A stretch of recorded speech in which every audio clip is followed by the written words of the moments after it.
Please welcome to the stage Antonio Zappulla, CEO of the Thomson Reuters Foundation.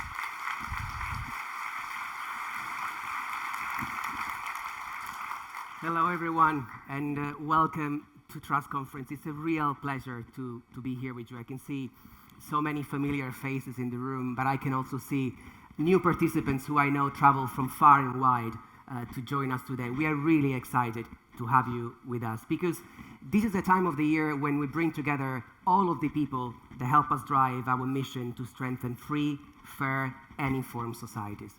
Well, these people are you. You are the champions of media freedom. You are the pioneers in the fields of sustainability, responsible technology, and human rights. And if you've been before here at Trust Conference, you know that this is a bit of an unusual meeting of minds. This is not just an event on democracy and media freedom. This is not just an event focused on human rights. This is not just an event on equality and sustainability.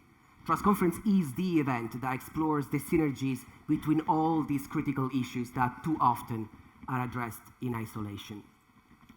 What makes Trust Conference so special is this unique and powerful network, one that keeps growing. And that is why, for the first time since we've been running the event, every single delegate here in the room has been chosen and invited to attend Trust Conference completely free of charge. We've done this because we wanted to remove any possible price barrier. We wanted everyone who should be here to be here. So thank you for accepting our invite and for joining us today. The content that you'll see here on stage has been carefully curated by the wonderful team at the Thomson Reuters Foundation, the organization that I have the pleasure of leading. Trust Conference has grown and has changed with time, but one core element of this forum remains the same. It's called Trust Conference because it's rooted in trust. Trust is an essential currency of any meaningful relationship, personal, professional, political. Without trust, there are no foundations to build upon. And so if we want to strengthen free, fair, and informed societies, we need trust. We need trust in government, trust in institutions, trust in news, trust in business. But today, trust is losing value. We are experiencing extreme polarization. Opinions have become facts. And we are witnessing an erosion of trust on such a massive scale that the most cynical or the most manipulative, perhaps, might well argue that trust no longer matters. Each year, the Edelman Trust Barometer polls more than 32,000 people across 28 countries. The latest report is titled Navigating a Polarized World. The report argues that a mix of economic anxiety, disinformation, and a failure of global leadership has triggered an endemic lack of trust, which they say breeds polarization. The findings point to a worrying trend. Globally, only 38% of people feel their government has a vision for the future. And trust in government has dropped in half of the countries that have been polled in the report. These figures are backed by the Trust Survey report from the OECD. The study reveals that only 4 in 10 people trust their national governments. For example, when asked about the ability of national governments to act on specific concerns, half of the participants say that policymakers should prioritize climate change. But only 1/3 are actually confident that they would succeed in any way. Well, trust in institutions matters. Without trust, governments cannot engage citizens. Lack of trust hinders compliance with public policies. It impacts the outcome of governance. It fuels corruptions. It undermines the results of free elections. Lack of trust is simply a time bomb for our democracies, especially when it fuels divisive and viral conspiracy theories that undermine independent and factual information. And here is the critical complication. Journalists, those who are called to hold power to account, to shine a light on the facts, are among the least trusted professionals in the world. Average trust in journalism is at 50% across all countries surveyed by Edelman, and it scores even lower in certain nations such as Germany, the US, and Australia. The Trust in News project by the Reuters Institute for the Study of Journalism polled 2,000 people across Brazil, India, the UK, and the US. Together, these countries account for more than 1 billion internet users. The findings are a very difficult read. Half of the respondents believe journalists either try to manipulate audiences or care more about getting attention than actually reporting the facts. And it's a consistent trend. The latest Gallup survey reveals that trust in news has collapsed to the lowest it's ever been. Only 26% of Americans across the political spectrum currently have a positive opinion of news media. Journalism is far from always being perfect. And of course, debate over journalism ethics, the accuracy of sources, the independence of coverage must be encouraged in all functioning democracies. But the data, this data, shows us something else. It shows that people are either choosing to trust news that reinforces their own opinions, or in many cases, they are choosing to actively avoid news altogether. Nearly half of those surveyed in the digital news report this year are not consuming news at all. They are proactively avoiding it. And so the trust gap between citizens and news publishers continues to widen year by year, eroding the very foundations of our democracies. Trust in news matters. When independent journalism is mistrusted, discredited, or silenced, as individuals we are disempowered. As a society, we are divided. And that's because free and independent media empowers citizens to make better decisions for themselves and for their communities. This leads to more inclusive and sustainable societies where opinions are not silenced and where human rights are upheld. Without trust in news, facts simply become opinions. And so as we open Trust Conference this year, we are reminded of the fundamental role that trust plays within our societies. And as we look ahead, we want to make sense of how artificial intelligence will impact trust going forward. For trust, this is really the moment of truth. 2023 will be remembered as the year when artificial intelligence went mainstream. The genie is out of the bottle. AI is already changing the way we experience the world. And precisely for this reason, it will affect trust. Trust in what we read, trust in what we see, trust in what we are told, trust in one another. If we want to fully comprehend the main implications of this AI gold rush, we must remind ourselves that AI has been with us for a while. Machine learning models have already become part of our day-to-day existence. We unlock our phones with facial recognition. We use navigation apps every day. We find products online through recommendations that are driven by algorithms. Even the autocorrect software that we've been using for decades now is being powered by AI. But of course, in the past few months, we've seen an enormous proliferation of AI-based products. This January, ChatGPT became the fastest application in history to reach 100 million users in 2 months. It took Instagram 2.5 years by comparison. The speed of adoption is just incredible.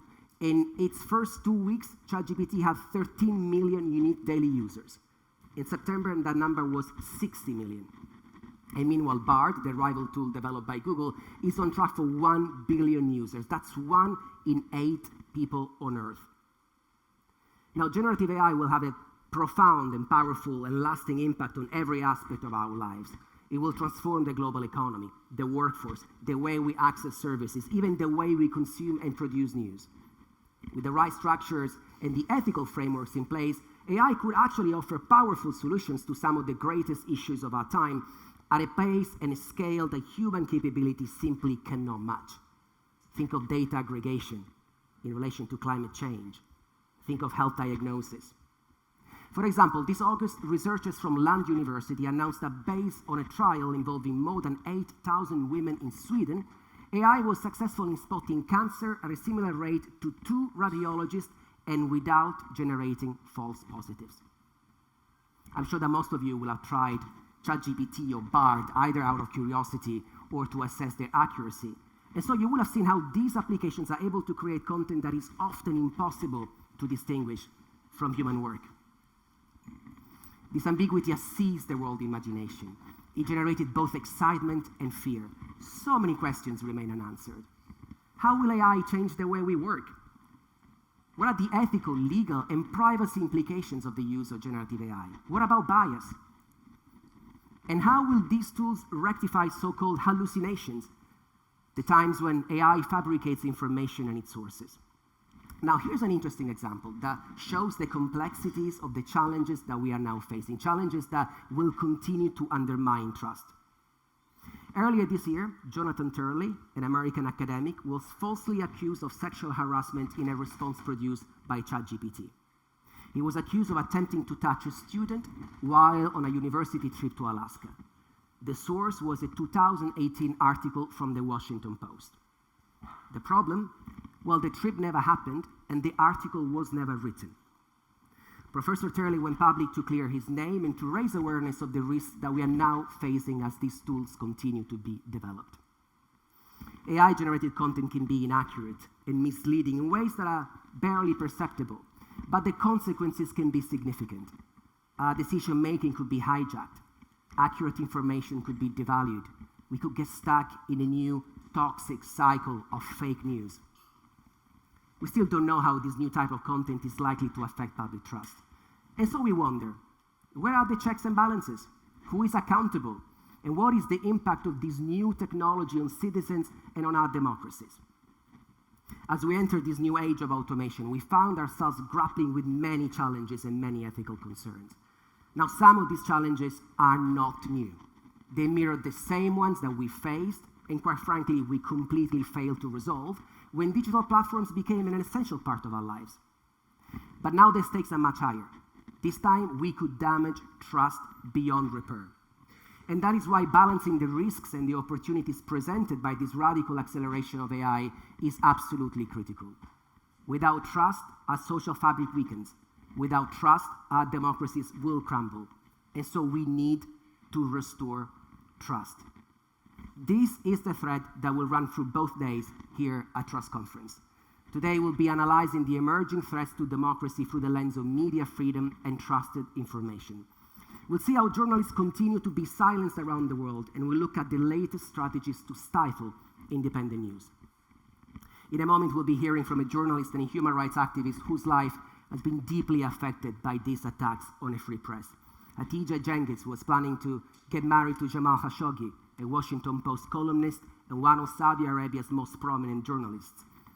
In 2018, on October the 2nd, Jamal Khashoggi walked into the Saudi consulate in Istanbul. He never walked out. It took weeks for the Saudi government to admit that he had been murdered at the Saudi consulate in a brutal execution that shocked the world. In a few moments, Hatice will share her personal experience with us, and we'll talk about the ways in which she turned her grief into a global campaign to advocate for justice and for an international criminal investigation into the murder of Jamal Khashoggi. Journalists who hold power to account are increasingly making enemies of the powerful. They are suffering painful consequences. From physical violence to surveillance to online abuse, the methods of silencing the media have become ever so complex. And the latest weapon being deployed is the law. It's a terrible paradox. The law is supposed to protect fair and just societies, but it's increasingly being weaponized to silence independent news. This trend is global, and it doesn't spare the world's leading democracies. According to CPJ, the Committee to Protect Journalists, last year, 363 reporters were imprisoned around the world. That's a 20% increase on the previous year. And in many cases, it's the law that was used to put reporters behind bars. Earlier this year, we partnered with Columbia University to identify and to examine the emerging legal threats to journalists. We produced a report that brings together global research, the contribution of media freedom experts, and the insights of nearly 500 journalists trained and mentored by the Thomson Reuters Foundation. Today, we look at the findings of this report, and we'll take a deep dive into the real-life implications of these complex legal attacks. We'll hear from the journalists and from the lawyers who are taking huge personal risks to protect our civil liberties and our right to fair and accurate information. This afternoon, we'll be hearing the first-hand experiences of colleagues who fled Venezuela, Russia, Nicaragua, and Iran, leaving everything behind under the threat of harassment, imprisonment, violence, even death. Their struggle is not over. Yes, they're safe in new countries, but they now face a whole new set of challenges, and you'll hear from them because they'll tell us more. And today, we'll also be joined by the winners of the Carl Schurz Awards in International Journalism. The awards are named in honor of American war correspondent Carl Schurz, who was killed in Sierra Leone while on assignment for Reuters in 2000. In his name, we recognize freelancers, local reporters, and news fixers for their critical role in reporting conflict, corruption, and injustice. Their personal safety is too often compromised, and their bravery is too often unnoticed. The war in Ukraine and the conflict taking place right now in the Middle East are a reminder of the risks journalists take every day to bring us accurate information. Now, last Friday, we lost one of our colleagues. Reuters videographer Issam Abdallah was killed in southern Lebanon because he was hit by a missile fired from the direction of Israel. Two Reuters reporters, Tarek al-Sudani and Maher Nazeh, were injured in the same attack, as well as 4 colleagues from Al Jazeera and AFP. We call on the Israeli Defense Forces to conduct a thorough, swift, and transparent investigation. Journalists should be able to report freely and safely, because journalism is not a crime. Beyond physical safety and legal attacks, journalists are also receiving increased cyber attacks, phishing campaigns, spyware, hacking. According to Project Galileo, in just 9 months, there were more than 7 billion cyber attacks against the media outlets protected by the initiative. Now, that's 30 million cyber attacks per day. Some of them are financially motivated, like the ransomware attack on The Guardian. Some of them are state-sponsored, as the cyber attacks to the Wall Street Journal and The Times.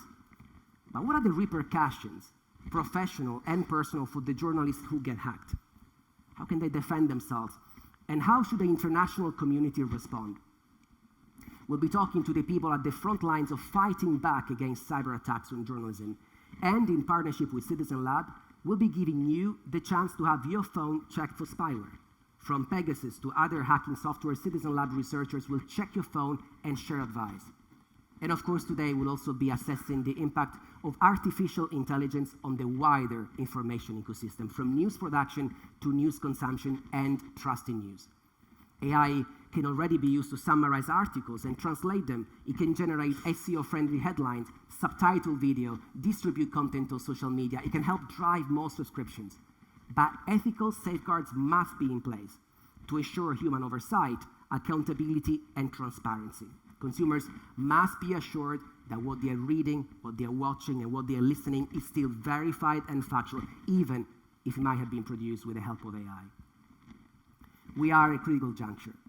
These new tools will transform newsrooms at a time when the industry is still catching up with the huge changes introduced by the first wave of digital transformation.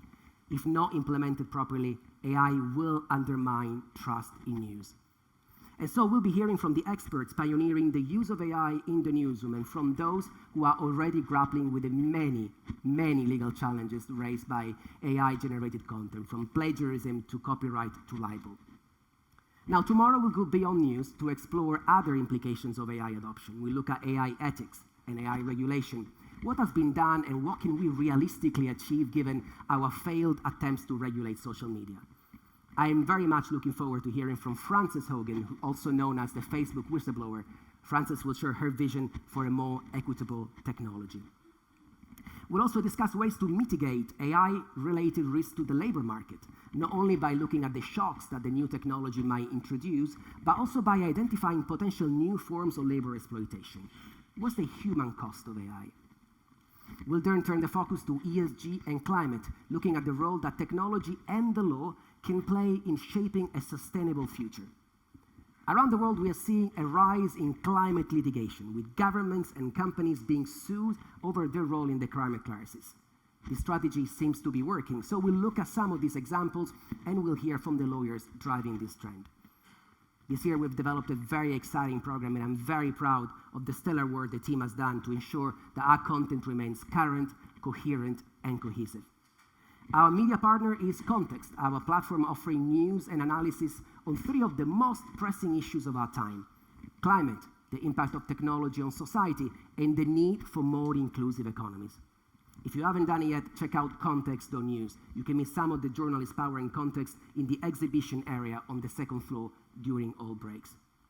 This year, we also ramped up opportunities for you to connect and to learn more. So upstairs, on the 2nd floor, you'll be able to meet members of the Context newsroom, as well as the Trust Law team, the Thomson Reuters Foundation service providing free legal assistance to thousands of civil society organizations around the world. Also upstairs, you'll be able to meet the researchers from Citizen Lab, who will check your phone for Pegasus.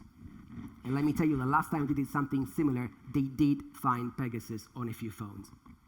Upstairs, you also find an interactive VR experience replicating the infamous El Helicoide prison, where Venezuelan journalist Victor Navarro was jailed for 5 months, accused of terrorism and crimes against the Venezuelan nation. It's a very powerful experience, and I'm so sorry that Victor could not be here with us because he didn't get his visa on time. As every year, we continue to improve your experience at Trust Conference. At the same time, we had decided to make the event completely free of charge. We want this to be a community event. And with this in mind, we will welcome any contribution towards the cost of the event. Details on how to support the conference are available through this QR code. And I'm also happy to share that as we try to limit the environmental impact of Trust Conference, we are offsetting the carbon emissions related to the participants of all of our speakers and the food that will be served here at the venue. We partner with Sustainable Travel International on a carbon offsetting program, and I would encourage all delegates to offset their carbon emissions using the tool that you can find on the Trust Conference website. And as always, of course, we encourage you to amplify the conversation beyond this room. So please share your insights and your reactions. You can stay up to date by following our X feed at TrustConf and by using the hashtag TC2023 when you post your content on social channels. Now, last year we reached 49 million people around the world using this hashtag. So please, let's get that going. And if you haven't done it yet, please download the Trust Conference app to enjoy the full conference experience. And finally, I'm excited to welcome the 2023 Changemakers. This initiative brings together some of the most extraordinary human rights defenders and journalists who are working at the forefront of some of the biggest issues discussed here at Trust Conference. I would like to thank the Loudest Foundation and Canva because their support enabled 13 Changemakers to come to London to train on new skills, meet their peers, and be here with us. And you hear from some of these inspiring leaders tomorrow here on stage. Now, before I get going, I also would like to thank all of our speakers for their time and their expertise. Thank you so much for making the content so exceptional, particularly this year. I also would like to thank our partners for introducing Trust Conference to their networks, and special thanks to our platinum sponsors, the People Postcode Lottery and the Patrick J. McGovern Foundation. We are very and so grateful for your support.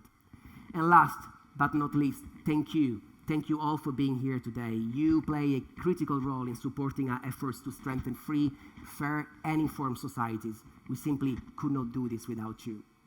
And now I hand over the stage to our incredible lineup of speakers. This day belongs to them, and of course, it belongs to you. Thank you.